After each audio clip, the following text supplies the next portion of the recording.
What's up, everyone? Michael Devon here with the latest episode of Starbeam.one, Stand Up and Shine. And Shill, yeah. Sometimes the Shill here, yeah. This is a series I put together to keep you up to date with my project, Starbeam.one. It's modeled after agile methodologies of a stand-up where you tell your teammates what you're working on, what you're going to be working on, any sort of friction points that you might be encountering or will be encountering. And what I've added is so much more. Let's begin. Yes, it's the middle of the month here, and it's the mid-month episode of the series, so I do these every first and third Tuesday of every month, and last episode was the 1 year anniversary of, I can't believe it's already been 2 weeks, of the opening our markets from last June, and that was awesome. That was so fantastic. We had so much participation and so many cakes that were sold, and that was such great fun. I hope to do that again next year, even grander scale. We're going to have to up it up a notch. And, moving on from there, it's just been great. I really feel like we're cooking right now. Not to press our luck or anything, but we're really doing really well. And, here at Program Notes at the top of the show, just bringing people up to speed with what's going on. And right now we're doing 50 flares a day. So $50 a day, 30-day volume. So that's over $1,500 for the past 30 days. And that's great, right? That's amazing. That's actually bringing us 25% within paying our bills, essentially. So anything for the bare essentials. There's kind of different phases that I have. Probably get into it at some point. Now that we're actually making money, I'm going to have to get a chart here or something to show how close we are to actually paying all the bills. But if we do $200 a day, I think it's $225 a day volume, we will be paying our bills here, and that will be an awesome accomplishment. And that's before Azure. So Azure actually adds on a little bit more.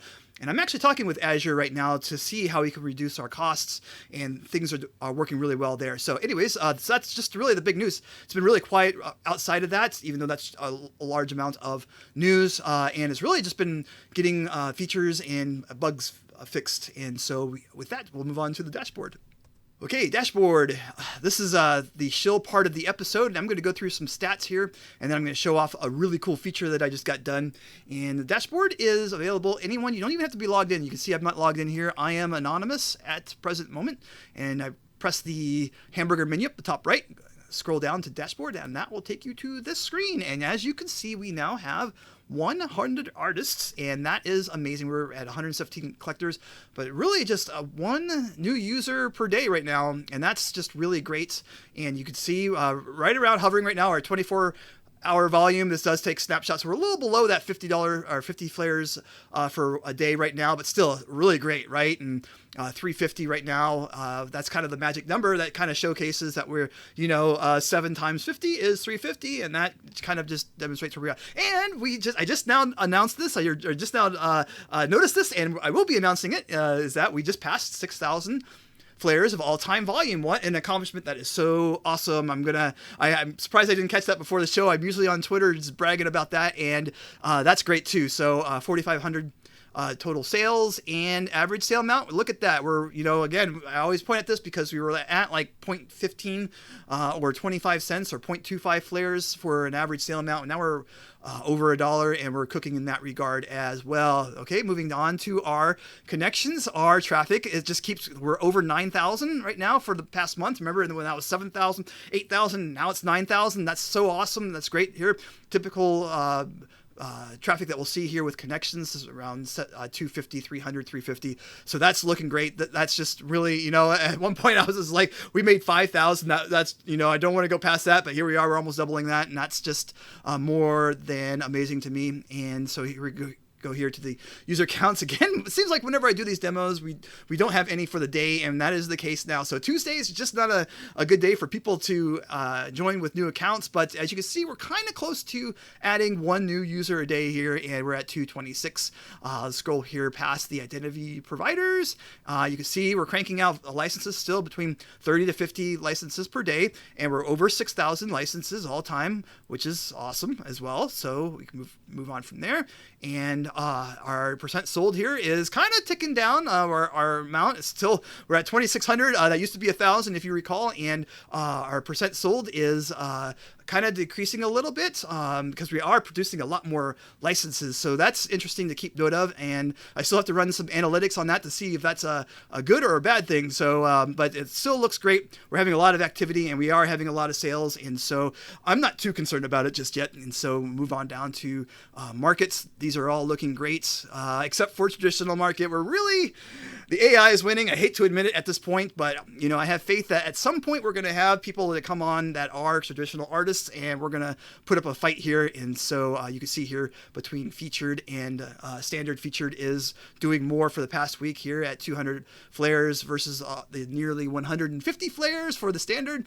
And I'm just going to scroll here to the really important metric that I really look at here for accounting is the withdrawals. And we're almost at $2,500. And this is actually dollars because this is actual money, real world money going out from starbeam.one to PayPal and Coinbase, which is really great. We've paid out 40 individual people. So these are distinct individual people accounts that we paid this out to. And that is the total amount between those 40 accounts. And that is a great accomplishment. Okay, really happy about that. Now I'm going to scroll back up here and I'm going to showcase an awesome feature that we have put together. And it's good on the front page. And as you can see, we have now a most wanted section. And we've had a few people go through and say what they want. And basically, it's a like. You can look at this as a like. And this adds it to your a want list or a wanted list. And so we can just take the first one here.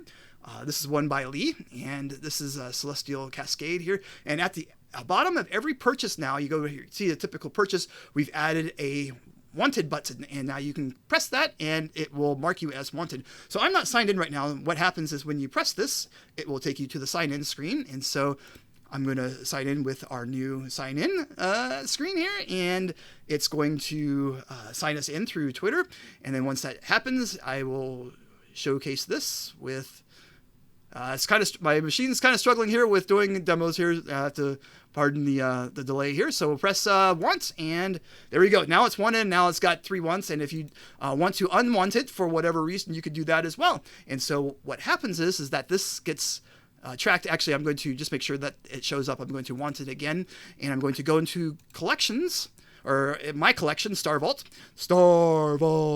and then scroll down here past the collection here, the licenses that I own, and this is for the starbeam.one account here. And so press the wanted products, and here you are, and it will show you all the licenses that you have added as wanting. And now what this serves as is a way to show you what you want to buy, and it keeps it for like a wish list for items that you have that you've noticed that you want to buy. And so this, what I've been doing is opening up a bunch of tabs and just keeping track of that way, and it becomes really resource intensive and difficult to track. But now all of these are available in one spot, and if you if they do get sold, and I only have one on, this is the starbeam.one account here. A lot of the collections that you saw earlier or from the cake sale of going through and purchasing all of the licenses from different artists and relisting them under the starbeam.one account here. So I'm on the starbeam.one account.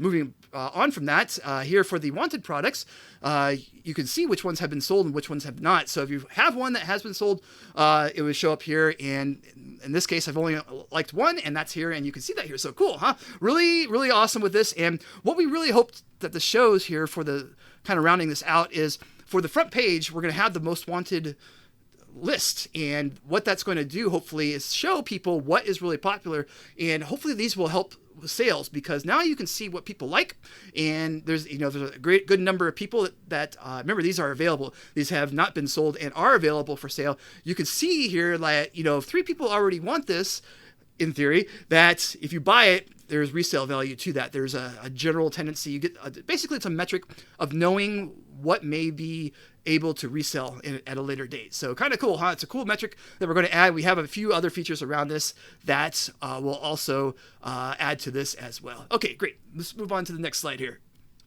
Okay, great. It was nice to actually shill something for a bit there. It's been a while since I've actually gone through and talked about a new feature, so that's kind of cool. Moving on, what else did I do these past 2 weeks?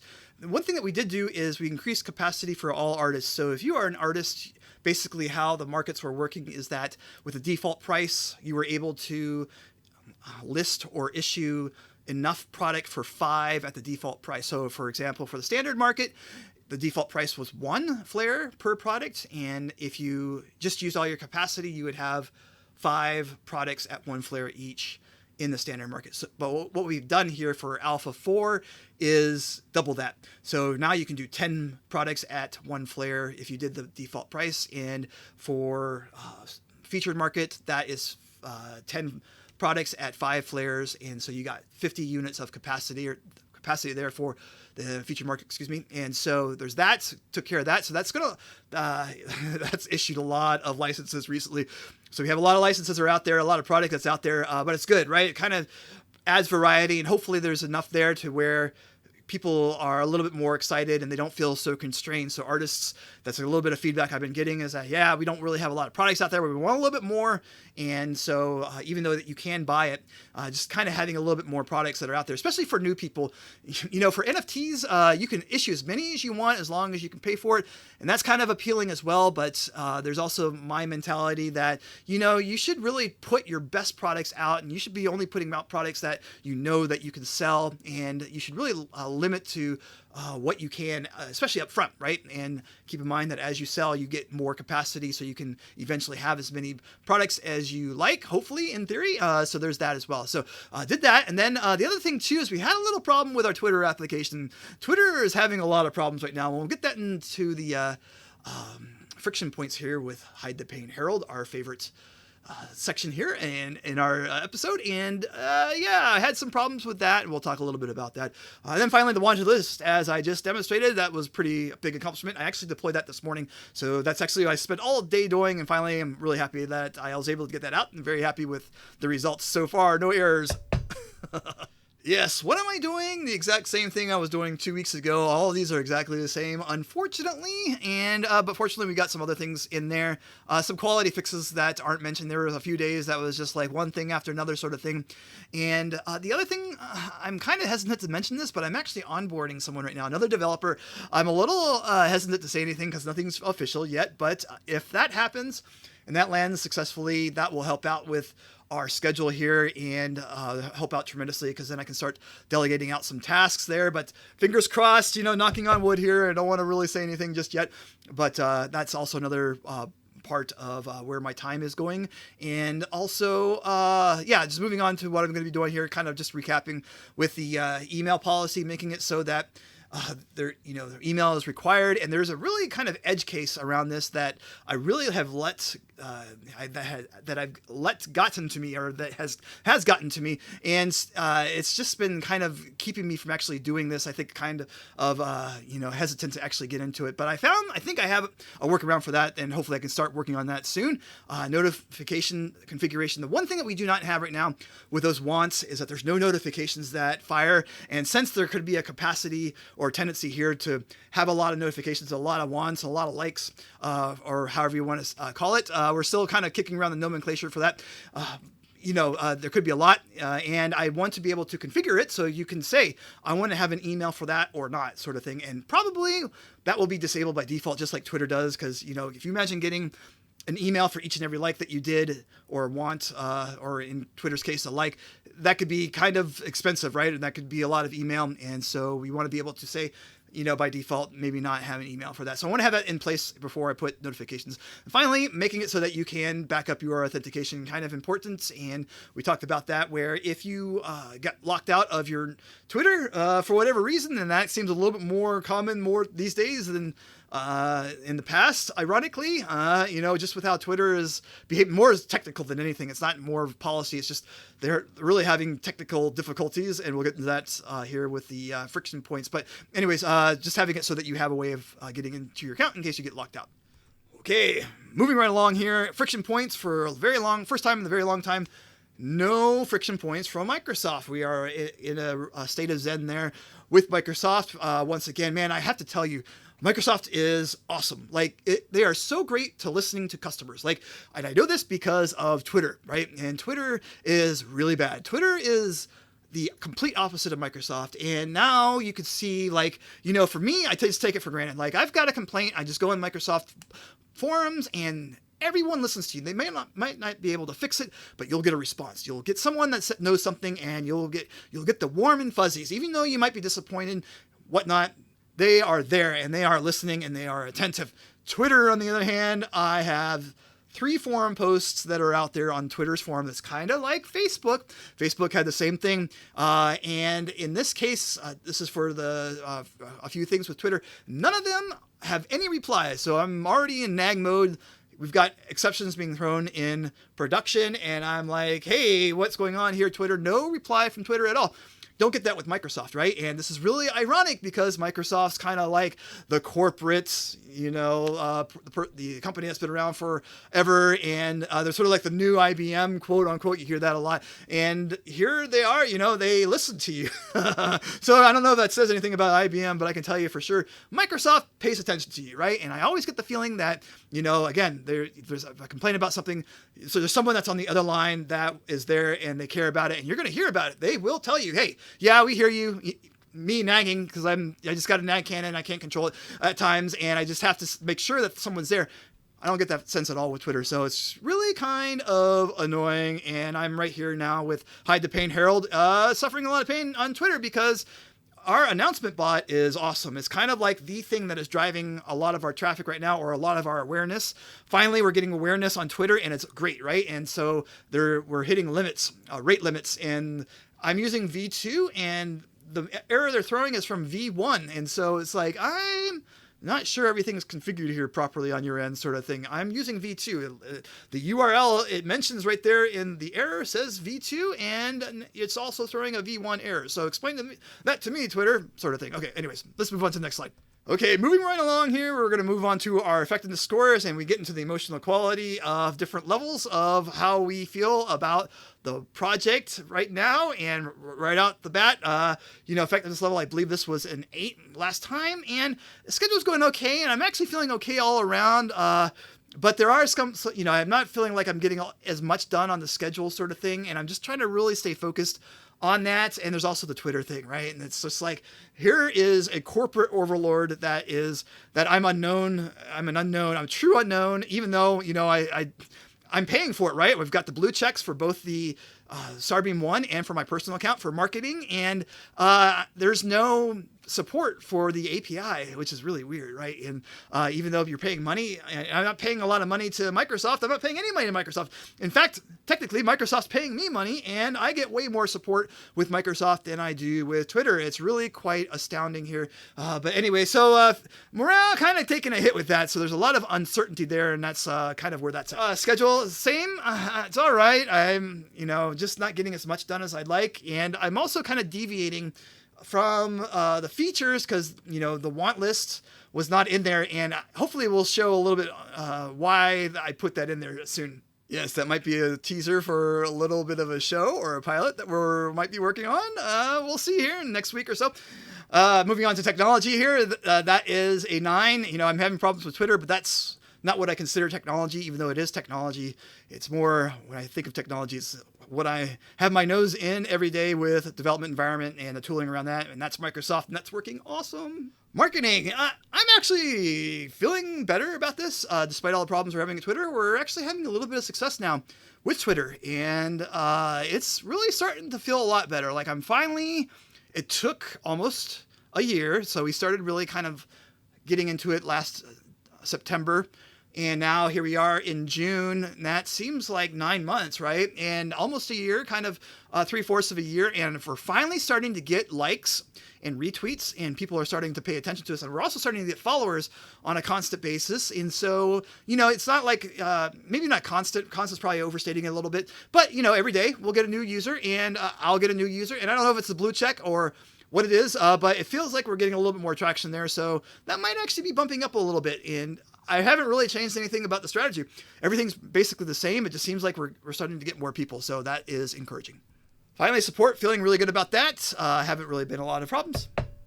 Okay, there we go. End of show. I talked quite a bit again. That's okay. It's every 2 weeks, right? That's should probably have it every week. That would be really disruptive. But yeah, that's that. hopefully that brings you up to date with everything that's been going on with Starbeam.one. And I just wanted to thank everyone out there who has shown support.